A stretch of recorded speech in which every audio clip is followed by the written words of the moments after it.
Aloha, everybody. Dr. Clifton Otto here. And today, to commemorate National PTSD Awareness Day 2022, I would like to share with you the story of how PTSD was added to Hawaii's medical cannabis program. Here are my disclosures. And this story begins at the early part of 2011 when I was researching the statute, namely our Uniform Controlled Substances Act, Chapter 329, Section 121, which has a provision for adding additional conditions to our program, namely any other medical condition approved by the Department of Health pursuant to administrative rules in response to a request from a physician or potentially qualifying patient can be added to our program. And so that seemed pretty straightforward to me. I wrote a letter to the director of the Department of Health on March 28, 2011, asking in general how to go about adding new conditions to our program. And I cited the statute and the administrative rule that I thought already made that possible. After not having received a reply for over a month, I sent a second letter on May 9, asking specifically that PTSD be added to our program. Shortly thereafter, I did receive a response from the department that was dated April 28, 2011, which basically said that adding other medical conditions would be contrary to the department's rulemaking authority, that this would require a statutory amendment by the legislature, and that if I had any other questions, I should contact the Narcotics Enforcement Division, which was administering our program at the time. Well, this was a little confusing for me, so I enlisted the help of a local civil rights attorney, a expert forensic psychiatrist, and put together a formal PTSD petition that was submitted to the department on August 15, 2011 with supporting documents. And we received a reply back in about a month. And the department said that it was treating our request as a petition for rulemaking, but that our petition was denied because there was inadequate evidence to support adding PTSD to the program. So obviously the department did have the authority to add new conditions, and it had gone through some type of process, we weren't sure what, to arrive at this decision that it would not be adding PTSD. So at this point, instead of going to the judicial branch, I decided to go to the legislative branch. And I met with Senator Espero, who was very supportive of adding PTSD to our program. And he basically said, well, you write up a bill and I'll introduce it. And so I did, and he did. And as a result, we had SB 2406, which was introduced into the 2012 regular session and assigned to the Senate Health and Public Safety Committees. But unfortunately, the chair of the Senate Health Committee would not grant a public hearing for this bill. So basically, it died during the 2012 regular session. Now, I had been getting some signals that this would probably be the case. And so I went back to the Department of Health and sent them a letter asking them to please send me a copy of their administrative rules that pertained to adding new debilitating conditions to our medical cannabis program. A few weeks later, I also submitted a FOIA request under state law, requesting records related to the department's decision to deny our PTSD petition, because I wanted to see what process they went through to arrive at this decision. Well, I did receive a reply back from my request for the department's administrative rules, and they said that they had not finalized any rules that would allow debilitating medical conditions to be added to the program. I also received a reply to my FOIA request 4 months later that basically said the department had never received a petition to add PTSD to the program. So I did write a response to my FOIA request reply asking the department to tell me what steps it was going to take to make sure that new debilitating conditions could be added to the program. I never received a response to this follow-up letter. So I took all of this back to Senator Espero, and he said, well, we need to meet with Department of Health. I'm going to set up a meeting. And so he set up a meeting with the Department of Health on November 9, 2012.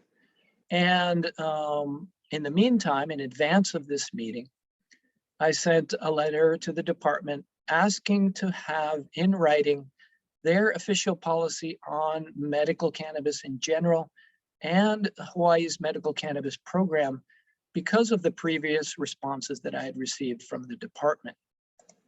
I also submitted a petition to the department asking that they adopt administrative rules to allow new conditions to be added.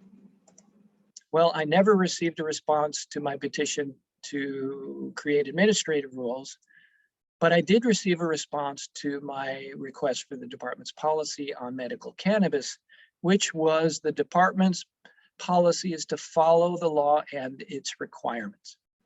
Okay, getting nowhere. So we had the meeting with the Department of Health on November 9, and this meeting consisted of myself, my civil rights attorney, Senator Espero, a representative from the Department of Health, and a deputy attorney general from our Office of the Attorney General.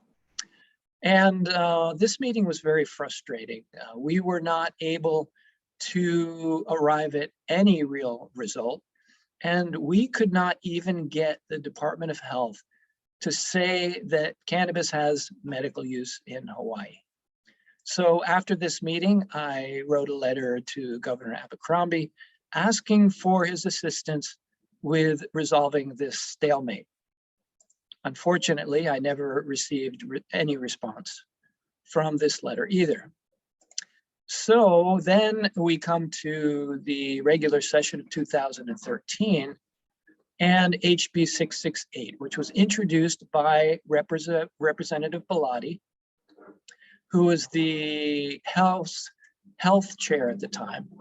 And this bill would transfer administration of our medical cannabis program from the Department of Public Safety to the Department of Health, which seemed like a reasonable place for the program to reside. This bill was signed into law by Governor Abercrombie on June 25th, 2013, and became Act 177. Then, a few months later, we had the tragic loss of our director of the Department of Health following an emergency ocean landing of an airplane that she was flying on official business. As a result, the director unfortunately never had a chance to see the transfer of our program from public safety to the Department of Health. Now let's move ahead to the regular session of 2015, where we had HB 321, which would become our very first dispensary bill. And this was introduced by Speaker Sauke. And this bill has a rather interesting legislative history. Of course, it made it all the way to conference, but in conference, there was a disagreement between the Senate conference chair and the House conference chair. Reportedly, the Senate conference chair wanted the applications to be accepted for a dispensary license on a first come, first served basis. And the House conference chair refused this provision. She wanted a merit-based application process. And so technically, this dispensary bill died in conference on May 1st, 2015, which was a Friday. And then over the weekend, some very interesting things happened. First, the Senate conference chair was removed and replaced with the Senate conference co-chair, Senator Espero, and all of the differences were worked out over the weekend.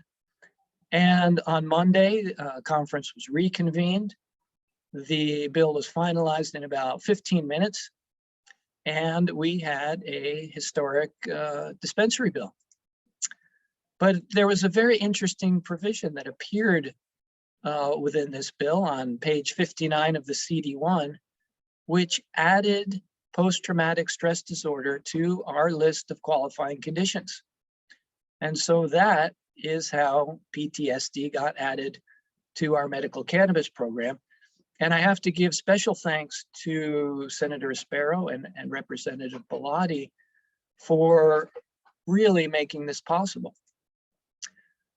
HB 321 was signed into law on July 14th, 2015, amid much pomp and circumstance, and became Act 241. And as they say, the rest is history.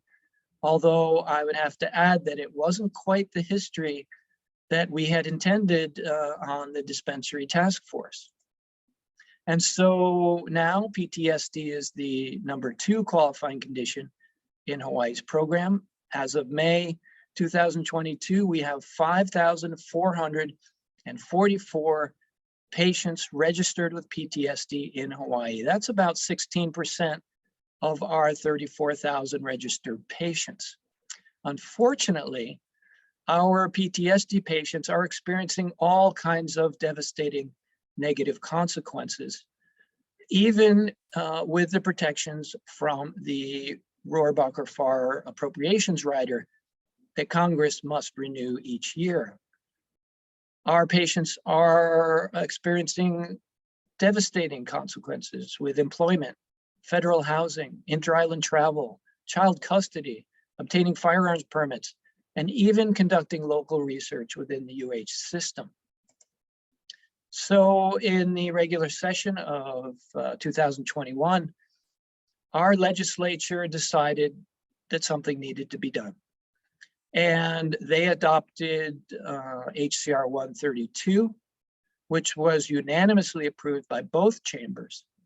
And this resolution asks the Department of Health to file a federal waiver application with the DEA in order to remove the ongoing conflict with federal drug law so that our patients do not need to violate federal law in order to participate in our medical cannabis program and thereby avoid all of these negative consequences.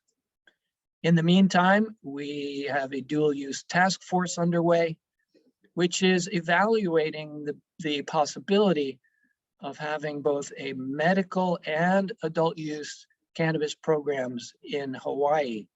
It is still yet to be seen whether this task force will be able to adequately address the federal conflict issue. So mahalo everybody for your attention. I hope that this bit of history complements your own PTSD Awareness Day. And here's to getting the best possible care to our veterans and to all of our patients who are suffering with PTSD. Aloha.